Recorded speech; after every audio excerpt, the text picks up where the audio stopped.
ರಾಜ್ಯ ರಾಜಧಾನಿ ಬೆಂಗಳೂರಿನಲ್ಲಿ ಭಾರೀ ಮಳೆಯಾಗಿದೆ. ಸೋಮವಾರ ರಾತ್ರಿ 8:30 ಸುಮಾರಿಗೆ ಶುರುವಾದ ಅಬ್ಬರದ ಮಳೆಗೆ ಬೆಂಗಳೂರು ಜನಜೀವನ ಅಸ್ತವ್ಯಸ್ತಗೊಂಡಿದೆ. Corporation, Majestic, KR Market, Kalasipalya, Wilson Garden ಸೇರಿದಂತೆ ಬಹುತೇಕ ನಗರದಾದ್ಯಂತ ಅಬ್ಬರದ ಮಳೆ ಸುರಿದಿದೆ. ಪರಿಣಾಮ ಹಲವೆಡೆ ಪ್ರಮುಖ ರಸ್ತೆಗಳಿಗೆ ಮಳೆ ನೀರು ನುಗ್ಗಿದ್ದು ವಾಹನ ಸವಾರರು ಪರದಾಡುವಂತಾಗಿತ್ತು. 9 ಗಂಟೆ ಸುಮಾರಿಗೆ ಭಾರಿ ಪ್ರಮಾಣದಲ್ಲಿ ಮಳೆ ಅಬ್ಬರಿಸಿದ್ದು ಯಶವಂತಪುರ, ಬನಶಂಕರಿ ಸೇರಿದಂತೆ ಹಲವೆಡೆ ಧಾರಾಕಾರ ಮಳೆ ಸುರಿತು. ವಿಲ್ಸನ್ ಗಾರ್ಡ್ ಸುತ್ತಮುತ್ತ ಭಾರಿ ಮಳೆಯಾದ ಪರಿಣಾಮ ರಸ್ತೆಗಳು ಕೆರೆಯಂತಾಗಿ ತಗ್ಗು ಪ್ರದೇಶದ ರಸ್ತೆಗಳಲ್ಲಿ ಮಳೆ ನೀರು ನುಗ್ಗಿತು. ನಗರದ ಬಹುತೇಕ ಕಡೆ ಮಳೆಯಿಂದಾಗಿ ವಾಹನ ಸವಾರರು ನಡೆದುಕೊಂಡು ಮನೆಗೆ ಹೋಗುತ್ತಿರುವವರು ಪರದಾಡಿದ್ರು. ಕೆಲವೆಡೆ ಮಳೆ ನಿಲ್ಲದ ಕಾರಣ ನೆನೆದುಕೊಂಡೇ ಜನರು ಮನೆಯತ್ತ ತೆರಳಿದ್ರು.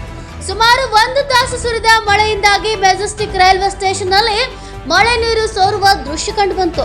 ಅತ್ತ 1 ತಾಸಿನಿಂದ ಸುರಿದ ಮಳೆಗೆ ಬ್ರಿಗೇಡ್ ರಸ್ತೆ ತುಂಬೆಲ್ಲ ಸುಮಾರು 2 ಅಡಿಗೂ ಹೆಚ್ಚು ಮಳೆ ನೀರು ನಿಂತಿತ್ತು. ಇದೇ ಮಳೆ ನೀರಿನಲ್ಲೇ ವಾಹನಗಳು ಸಂಚಾರ ಮಾಡಿದ್ರು. ಎಷ್ಟೆಲ್ಲ ಅವಾಂತರ ಒಂದು ಕಡೆಯಾದ್ರೆ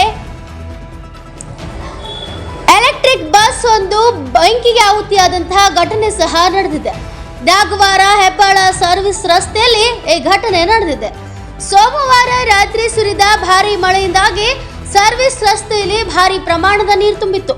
ಈ ವೇಳೆ ಅದೇ ಮಾರ್ಗವಾಗಿ ಬಂದ ಎಲೆಕ್ಟ್ರಿಕ್ ಬಸ್ ನಡು ರಸ್ತೆಯಲ್ಲಿ ಒತ್ತಿ ಉರಿದಿದೆ. ಶಾರ್ಟ್ ಸರ್ಕ್ಯೂಟ್ನಿಂದ ಬೆಂಕಿ ಹೊತ್ತಿಕೊಂಡಿರುವ ಶಂಕೆ ಉಂಟಾಗಿದೆ.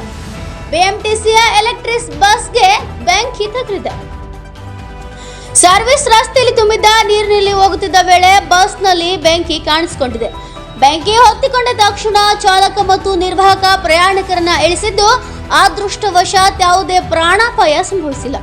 ಅಗ್ನಿಶಾಮಕ ವಾಹನ ಸ್ಥಳಕ್ಕೆ ತಲುಪುವ ವೇಳೆಗೆ ಬಸ್ ಬೆಂಕಿಗಾಹುತಿಯಾಗಿದೆ. ನಂತರ ಬಂದ ಅಗ್ನಿಶಾಮಕ ದಳ ಸಿಬ್ಬಂದಿ ಬೆಂಕಿಯನ್ನು ನಂದಿಸಿದ್ದಾರೆ.